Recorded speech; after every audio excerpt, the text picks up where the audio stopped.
வணக்கம். 23/10/2025 வியாழக்கிழமை இன்றைய ராசி பலன்களை பார்ப்போம். மேசராசி அன்பர்களே, இன்று உடல்நிலையில் மிகுந்த கவனம் தேவை. எடுக்கும் முயற்சிகளிலும் மிகுந்த கவனம் தேவை. சிறு விபத்துகள் ஏற்பட வாய்ப்புண்டு. எனவே வண்டி வாகனங்கள் செல்லும்போது மிகுந்த கவனத்துடன் செல்வது நல்லது. ரிஷப ராசி அன்பர்களே, இன்று கணவன் மனைவி உறவு மிக சிறப்பாக இருக்கும். உங்களுக்கு தேவையான அனைத்து தேவைகளும் இன்று பூர்த்தியாகும். எடுத்த காரியங்கள் வெற்றி பெறுவீர்கள். மிதுன ராசி அன்பர்களே, இன்று கோபதாபங்களை யாரிடம் வெளிக்காட்டக்கூடாது. எடுக்கும் முயற்சியில் மிகுந்த கவனம் தேவை. எச்சரிக்கையுடன் செயல்பட வேண்டிய நாள். கடகராசி அன்பர்களே, பூர்வ புண்ணியஸ்தானம் வலுப்பெறுகிறது. எனவே நீங்கள் எடுக்கும் அனைத்து முயற்சிகளும் காரிய வெற்றி பெற்று மன நிம்மதி பெறுவீர்கள். சிம்மராசி அன்பர்களே, இன்று சொத்துக்கள் வாங்குவது தொடர்பாக சிந்தனைகள் மேலோங்கும். அது சம்பந்தமாக எடுத்த முயற்சிகள் இன்று வெற்றி பெறும் நாள். கன்னிராசி அன்பர்களே, உடலிலும் மனதிலும் சோர்வு உண்டாகும். எடுக்கும் முயற்சிகளிலும் தடை தாமங்கள் ஏற்படும். எனவே மிகுந்த கவனத்துடன் செயல்படுவது நல்லது. துலாம் ராசி அன்பர்களே, சொல்வாக்கு செல்வாக்கு மேலோங்கும் நாள்.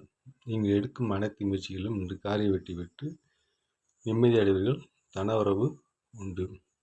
விருச்சிக ராசி அன்பர்களே, இன்று எதற்கும் ஒரு முறைக்கு இருமுறை யோசித்து செய்வது நல்லது. ராசிக்குள் சந்திரன் இருப்பதால் மிகவும் கவனத்துடன் செயல்பட வேண்டிய நாள்.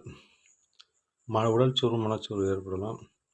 வீம்புக்காக ஏதாவது செய்து சிக்கலில் மாட்டிக்கொள்ளாதீர்கள். தனுசு ராசி அன்பர்களே, இன்று வீண் விரயங்களை காட்டுகிறது. வீண் அலைச்சலை காட்டுகிறது. எனவே வீண் செலவை தவிர்க்க பாருங்கள். வீண் அலைச்சலை தவிர்க்க பாருங்கள். மகராசி அன்பர்களே, நீங்கள் எடுக்கும் அனைத்து காரியங்களும் வெற்றி பெறுங்கள். நினைத்தபடியே அனைத்து காரியங்களும் நல்லபடியாக நடந்தேறும். கும்பராசி அன்பர்களே, இன்று உடல் சோர்வு மனச்சோர்வு ஏற்படலாம்.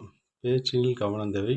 மற்றவர்களுடன் பேசுவது மிகுந்த எச்சரிக்கையுடன் பேசுவது நல்லது. மீனராசி அன்பர்களே, இந்த தந்தை வழி உறவினரால் நன்மை உண்டு. நீங்கள் எடுக்கும் அனைத்து முயற்சிகளும் காரிய வெற்றி பெறுவீர்கள். தொழிலில் நல்ல முன்னேற்றம் உண்டு. வணக்கம் யூடியூப் அன்பர்களே, நம்முடைய சேனலை ஃபாலோ பண்ணலாம். ஃபாலோ பண்ணுங்கள். அப்போ தான் என்னுடைய வீடியோ உங்களுக்கு உடனுக்குடன் கிடைக்கும். நன்றி, வணக்கம். மற்றொரு பதிவில் சந்திப்போம்.